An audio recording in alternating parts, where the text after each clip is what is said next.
Remember walking into Grandma's kitchen, where the table was always set with the most mouth-watering sandwiches you could dream of? Whip up these homemade sandwiches for a tasty twist on usual flavors, perfect for packing in lunchboxes for school, work, or picnics. Let's kick things off with a classic that's got a bit of a spicy kick: deviled ham spread. If you have memories of peeking into Grandma's pantry, I'm sure you remember spotting a can of deviled ham sitting quietly on the shelf at all times. This spicy spread has been around since the 1800s. The term deviled refers to the practice of adding spices to meat, and that's where this spread got its name from. Deviled ham is basically the spicier cousin of Spam. While Spam is known for its basic pork goodness, deviled ham takes it up a notch with a spicy kick and a whole lot of flavor. Back in the day, this spread was a go-to for quick and easy sandwiches. Graham would slather it on homemade bread or serve it up on crackers as a savory snack. While we're talking about canned goods of the past, tuna salad sandwich was another one of Graham's specialties. So, canned tuna became all the rage during World War I, and it was the most common item on the food aisle. Grandma decided to twist it up and make it into a delicious sandwich that shaped all our childhoods.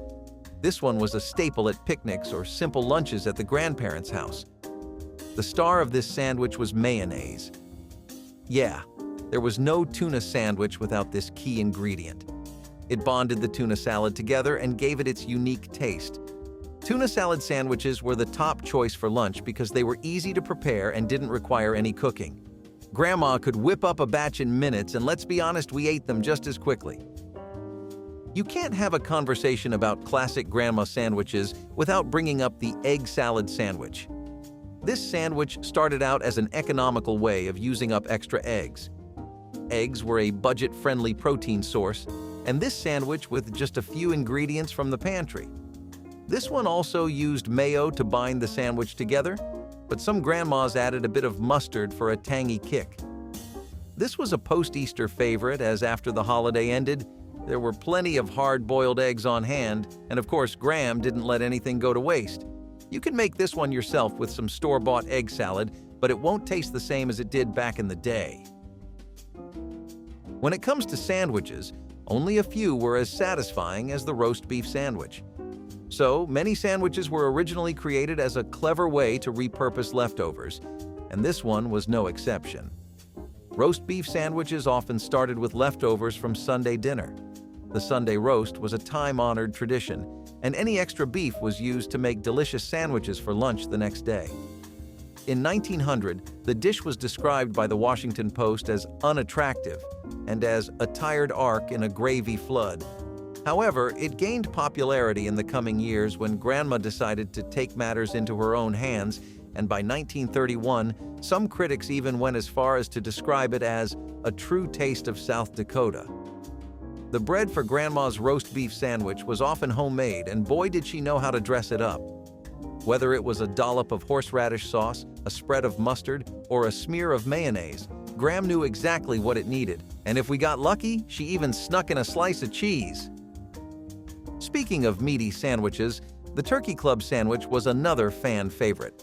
Now, this one was known for its 3 layers of bread, which made it stand out from the rest of the sandwiches on the table. The club sandwich has its roots in American culinary history, with some sources suggesting it was first served in private social clubs in the late 19th century. By the time Grandma was making them, it had already become the talk of the town. Graham often made this one the day after Thanksgiving when there was no shortage of leftover roast turkey in the refrigerator. The key ingredient in this sandwich was crispy bacon, which Graham added to make it kid-friendly and 10 times more delicious. Grandma's Turkey Club sandwich was often cut in quarters or halves, which made it easier to eat, and this was the first time sandwiches were cut diagonally. And remember the toothpicks Graham used to hold it together with colorful cellophane frills? Brings back memories, doesn't it? If there's one sandwich you can never go wrong with, it's the old-fashioned grilled cheese sandwich. This one is the epitome of comfort food, and Grandma's version was a childhood favorite. Even the pickiest eaters used to beg for this one. So this one became popular during the Great Depression era, when we had to make do with 3 of the most common ingredients in our pantries: bread, cheese, and butter. Now, some of us used to get creative with our grilled cheese by adding extras like sliced tomatoes, ham, bacon, or even pickles. But this one was best enjoyed simple and plain. Oh, and let's not forget, it tastes even better when paired with a warm bowl of tomato soup. Before burgers and fries, grilled cheese and tomato soup used to be the ultimate food combo of our dreams. The best part? Most cheese sandwiches are vegetarian and can easily be made vegan by adjusting the type of cheese and oil. So, this next sandwich is also typically made from only 3 ingredients, but it's still one of Grandma's most iconic creations.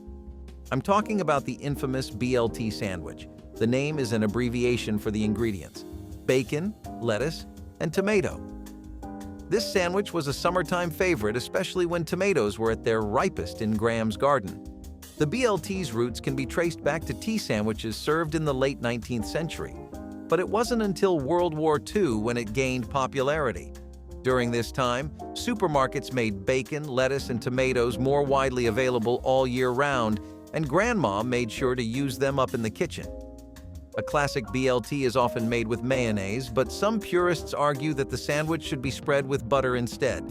Well, it's still up for debate, so make sure to let us know your take on it in the comments. The key to a good sandwich was in its simple ingredients, and Graham knew it better than anyone. That's why she whipped up the classic chicken salad sandwich anytime we craved some comfort food. Chicken salad has been a beloved dish in American homes since the mid-1800s. Grandma decided to make it into a hearty sandwich to make snack time better. Grandma's version of the chicken salad sandwich often included unique ingredients passed down through generations. Depending on where your grandma hails from, her chicken salad sandwich recipe might have a regional flair. In the South, you might find it spiced with a bit of mustard or pickle juice, while in New England, cranberries might be tossed in for a touch of tartness. If you've ever walked the streets of downtown New York, I'm sure you're familiar with the infamous pastrami on rye. If your grandma's from the Big Apple, chances are her recipe is highly regarded.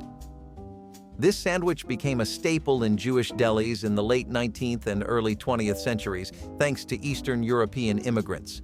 This one just featured an old-fashioned slice of pastrami on rye bread and a dollop of mustard. Grandma knew that when it came to sandwiches, sometimes less is more, and pastrami on rye is the perfect example of that. But hey, don't forget, no pastrami on rye is complete without a pickle on the side. The tartness of a dill pickle or the sweetness of a bread and butter pickle is the perfect contrast to the savory pastrami. The meatball sub is the kind of sandwich that's meant to be messy. The meatball sub has its origins in Italian-American cuisine. While meatballs are a traditional Italian dish, the meatball sub became popular in the U.S. as Italian immigrants put an American twist to it. We're talking juicy meatballs, marinara sauce topped with melted cheese on a long, crusty roll. Yeah, it doesn't really get more American than this. What makes or breaks this sandwich is the sauce, and Grandma knew it all too well. The sauce had to be the right balance of sweetness and acidity, and of course, the bread had to be sturdy enough to hold everything together. It's the kind of sandwich that you need 2 hands to eat, and maybe a napkin or 2, but it's worth every bite. It's a classic comfort food that never goes out of style. Remember what chilly days at Graham's called for back in the day? If you guessed hot turkey sandwich, you're absolutely right. This sandwich was another one of Grandma's delicious ways of using up leftover turkey from Thanksgiving. This sandwich featured slices of tender turkey served hot, often open-faced, with a generous ladle of rich, savory gravy poured over the top. Sounds delicious, right?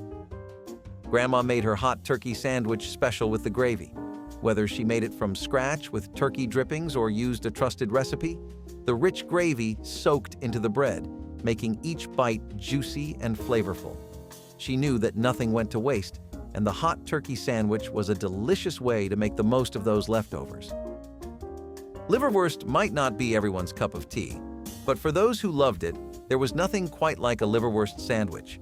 So, liverwurst, or liver sausage, has German roots and is a staple in many European countries. The name liverwurst comes from the German words Leber, which means liver, and Wurst, which means sausage. This one was also made with rye bread and was a common street food in the streets of New York. Grandma gave it a home-like feel by using homemade bread and using fresh veggies and toppings like mustard, pickles, or onions. Grandma knew that liverwurst sandwiches were a bit of a specialty, something that not everyone would appreciate. But for those who did, it was a real treat. Deli classics have always been Gram's specialty, and the corned beef sandwich was no exception. This one started out as a nod to the traditions of Eastern European cuisine and became popular in the United States in the early 20th century. In case you're wondering about the name, corned beef comes from the curing process. Corned refers to the large grains of salt that are used to preserve the meat.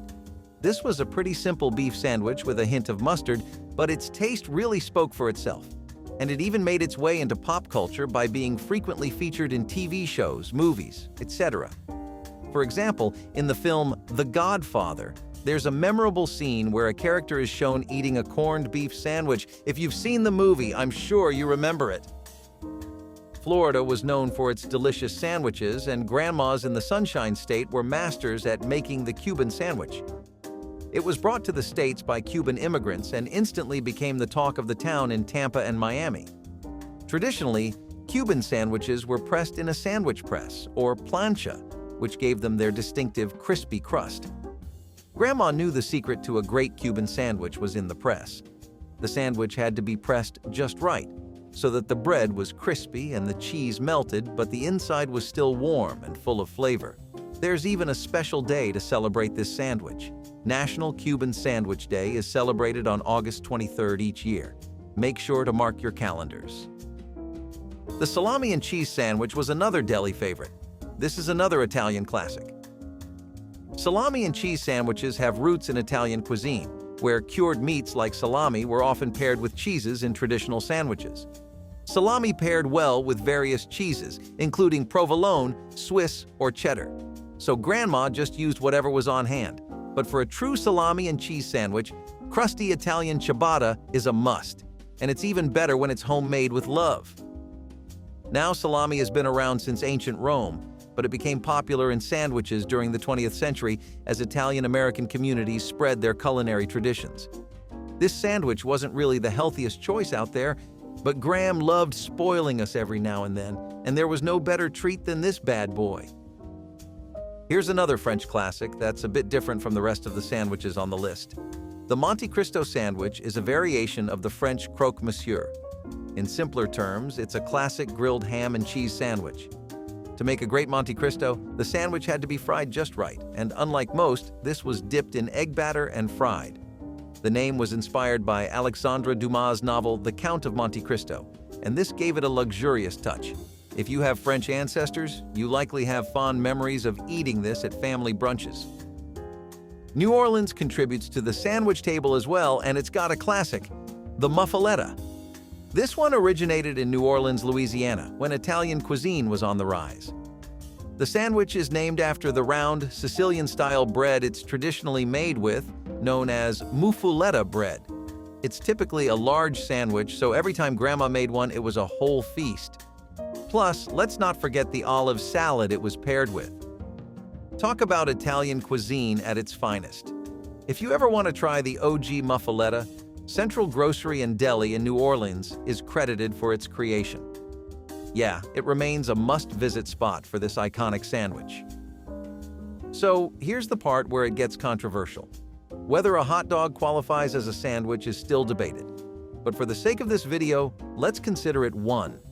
I mean, technically, it fits the definition of a sandwich, meat between bread, but many people see it as its own category. Hot dogs have been a staple of American cuisine since the late 19th century and became popular with ballparks, cookouts, and summer fairs. Now, the modern hot dog has its origins in German sausages like the Frankfurter or Wiener, but Graham gave it her own twist and made it according to our likings. The best part?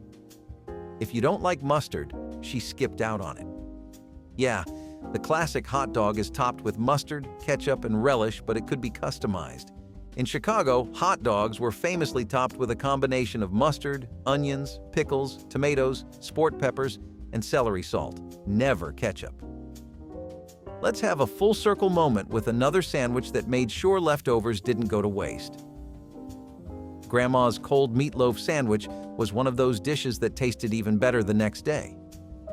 Meatloaf has been a staple in American kitchens since the Great Depression, when home cooks, mostly grandmas, stretched ground meat with fillers like breadcrumbs and oats.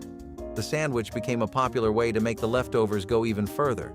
Now, there were no strict rules for what went in this sandwich, so Gram put whatever she could find. You could use a variety of bread types, sourdough, rye, or even a soft white loaf, and top it with anything from ketchup and mustard to mayo, pickles, or even lettuce. You could even eat it cold, so it was really comfort food at its finest. There were many versions of this sandwich throughout the United States. Some meatloaves were sweetened with ketchup or brown sugar glaze, while others included a mix of ground beef, pork, and even veal. Last but certainly not least, we have the Bologna Sandwich. This one's still popular and never really vanished from Grandma's lunch table. Bologna, or bologna, originally hails from Bologna, Italy, where a similar sausage called mortadella is made. Of course, America has its own simplified version. A classic Bologna sandwich usually included slices of bologna, white bread, and a slather of mustard or mayonnaise. But some of our grandmas added cheese or pickles for some extra flavor. This sandwich became a lunchbox favorite in the mid-20th century, particularly during the 1950s and 1960s, since it was light on the pockets. In American slang, it's called the bologna sandwich, and the word means something nonsensical or silly, which refers to the inexpensive and playful nature of the sandwich. This one was so famous that country singer Jimmy Dean even wrote a song about it called Bologna. Our grandmas loved the song as much as they loved whipping this one up for us. So, did any of these classic grandma sandwiches stir up tasty memories? If so, give us a thumbs up, subscribe, and let's keep those memories alive.